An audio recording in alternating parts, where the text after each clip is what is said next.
Welcome back to Sawtooth Tactical. You did read that title correctly. The director of the Always Taking Fun, Always Taking Freedom Task Force is resigning in absolute disgrace. Stephen Dettelbach, who has been the director of the ATF for the last few years, the worst ATF director that I can ever remember. Really, we haven't had an actual ATF director actually for quite a while before him. But he has done an absolutely terrible job, and I'm happy to see him go. And you should be as well. Dettelbach presided over what I think is the worst ATF since probably Ruby Ridge and Waco. They have done more harm than good on a massive scale. From things like the pistol brace rule, things like the frames and receivers rule, things like the engaged into business rule, in which they ultimately murdered Brian Malinowski in his own home. The ATF has done more harm than good to law-abiding citizens under Stephen Dettelbach, and I'm very happy to see him go. I think that he has done literally nothing good. He has said in front of Congress that he doesn't know much about guns, and that is painfully obvious. Even his gun expert couldn't even take down a simple Glock when on camera. I'm sure probably just about every one of you watching this video can take apart a Glock just fine. I don't know if YouTube will get mad at me if I do it on camera. Not a difficult thing to do. Now that wasn't Stephen Dettelbach specifically right there, but he was there when it happened, and he didn't know what to step in and do either. The point being that these guys did not really know about the thing that they were regulating. And that has caused major, major problems. I can't think, and of course, I'll be quite honest, I am biased, but I can't think of a single situation within the last few years since Stephen Dettelbach was, since before he was nominated, in fact, but I would say within the entire Biden administration, where the ATF has done anything good.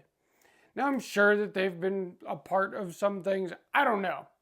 But it doesn't seem like they do a whole lot to go after actual dangerous criminals. It seems like this ATF, under this previous administration, their entire focus has been to make it harder for law-abiding citizens to own guns.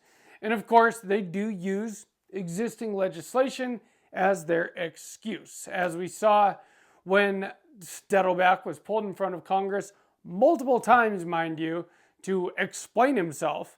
And every single time, he didn't really have any answer except for, well, this is what Congress has said. You know, when it came to pistol braces, well, Congress has said that, you know, a gun that is short and concealable, but can also be fired from the shoulder is somehow extremely dangerous and totally weird and something that normal people shouldn't have. But, of course, if you pay the ATF, well, you don't actually pay the ATF, but if you pay $200, then all of a sudden your short-barreled gun is totally fine and you can use your pistol brace. Somehow, $200 makes it not dangerous anymore. That's the kind of logic that this ATF has been working with. And they've used that kind of logic as an excuse to go after law-abiding citizens. They recently went after a guy, Mark Chapa. I cannot remember his last name at the moment, and so I don't want to butcher it. But they recently went after this guy, literally flashbanged his family, kicked his door in, tore his house apart on a sealed warrant, so nobody could see what was in it. Apparently, there was a confidential informant. And they went in there under the assumption that he was a felon in possession of firearms, over 70 firearms, in fact. Well, it turns out the guy was not a felon. How hard would it have been for them to figure that out before they went in there and made themselves look like complete idiots and terrorize this man and his family? We're going to talk a little bit more about this after a quick word from our channel partner, which is Aura. Aura has been sponsoring my channel for 10 months now, close to a year. And I I really appreciate them for sponsoring the channel and helping out what I do here. And the very best way for you to support Sawtooth Tactical is to click that first link in the description. That's aura.com/Sawtooth Tactical and sign up for Aura. Aura can do a lot of good things for you. They've done a lot of good things for me. So the biggest two things I always talk about are data broker removal and spam control. Those two things have made a big difference in my life. So your information is out there. You're online. You're online if you're watching this video. I haven't been successful in scamming me, but scammers have attempted to scam me many times. And there's been a few times I've been almost convinced that they were legit. And it was very stressful. I had to change my bank account, my debit cards, set up new bill pays for everything. That really sucked. Well, ever since I've been using Aura, I haven't had to deal with that anymore, which has been pretty sweet. But the biggest one to me kind of is the spam thing. I don't get spam emails anymore. I don't get spam calls. I use my phone for work, and I don't have to worry when I see a number that I don't recognize that it's something that I shouldn't answer anymore. It's probably actually just a work call, which is kind of sweet. They do a lot more than that too. Home title monitoring. They will keep track of all your passwords for you and make that an easier part of my life, a part of your life. I hate trying to remember 1,000 passwords. You don't have to with Aura. Check them out. Sign up below. You get 2 weeks free if you use my link. That's 14 days to try it out. Decide if you want to use it or not. If you do, it's only $12 a month after that. Again, aura.com/Sawtooth Tactical. Back to the ATF and specifically to Stephen Dettelbach. I'm happy to see this guy go. He's an anti-gun character. And that is not who should be running the ATF. The ATF, it has very bad beginnings. The whole creation of the National Firearms Act, which was basically the beginning of the ATF, was a bad idea. And the whole idea of the NFA was to keep law-abiding citizens from being able to protect themselves with things that we are constitutionally protected to be able to have to protect ourselves because, again, excuses because of, the actions of a few people. They decided that, people could no longer have machine guns, short-barreled rifles, short-barreled shotguns, suppressors. They were trying to ban handguns. That's the only reason that short-barreled rifles and shotguns are even on the NFA. But that wouldn't fly. But somehow they kept the SBR, SBS thing in there. And we've been dealing with that ever since. And they've used that to get $200 tax stamps out of a lot of us, but also to try to make criminals out of all of us. And that's the thing about Steve Dettelbach. He's an idiot. If you look at this thing that you are in charge of, and you believe, I just don't see how anybody logically can believe the stuff that they did under him. How is me having a shorter barrel hurting anybody if I'm not a criminal? It's not. But somehow $200 makes it okay. I mean, the guy literally says that it's okay just because that's what Congress says. No, that's what Congress said in the 1930s, not our present Congress. And we do need to get rid of the NFA. And we need to get rid of the ATF. And there is a bill currently being presented back again to abolish the ATF. Now, will it go anywhere? Has it ever gone anywhere before? This is the same bill that Matt Gaetz introduced not too long ago. And, I appreciate that they're doing things like this. Will we see it actually go through? Well, we are about to have a Republican majority in both houses of Congress and a Republican president and a conservative majority in the Supreme Court. So there is a higher likelihood than ever before for something like this to pass.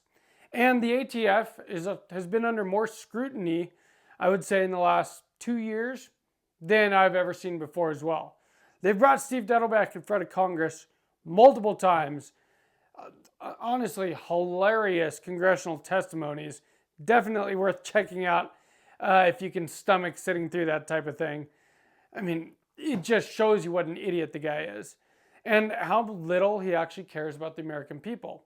You know, he says that this stuff is for, you know, to save lives, and then they go and they murder American citizens like Brian Malinowski. How is that saving any lives? The guy sold some guns.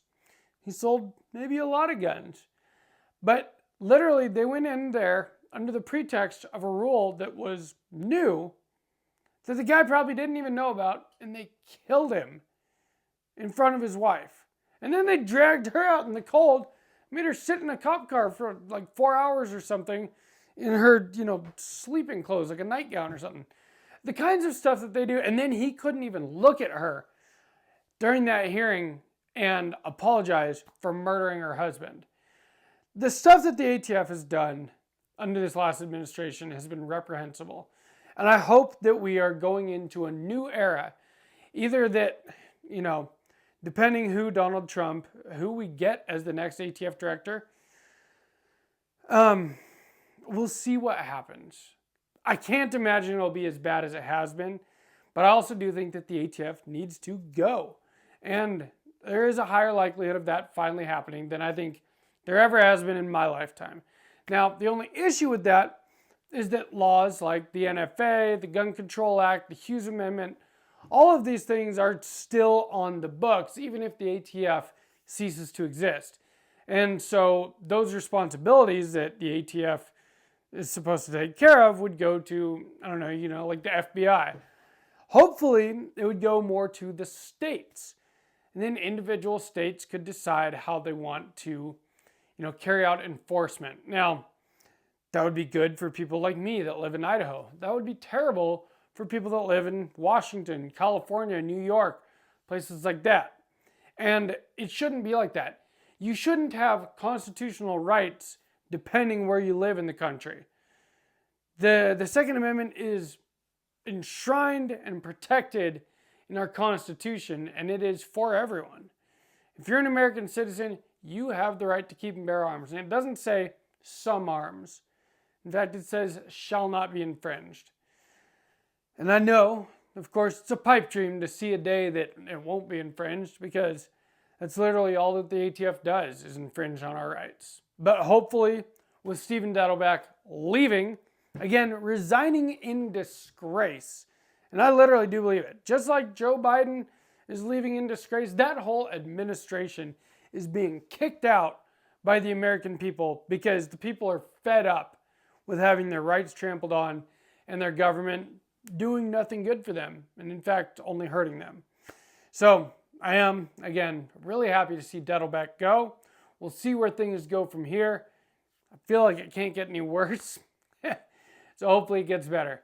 Let me know what you guys think down below in the description, or in the comments, excuse me, about, you know, this Abolish the ATF bill, about Dettelbach leaving, about any of this. I would love to hear from you guys. Try to answer as many comments as I can. I really appreciate each and every one of you that is subscribed to Sawtooth Tactical. Give me a like if you enjoyed this video. And from Sawtooth Tactical, stay strapped or get clapped.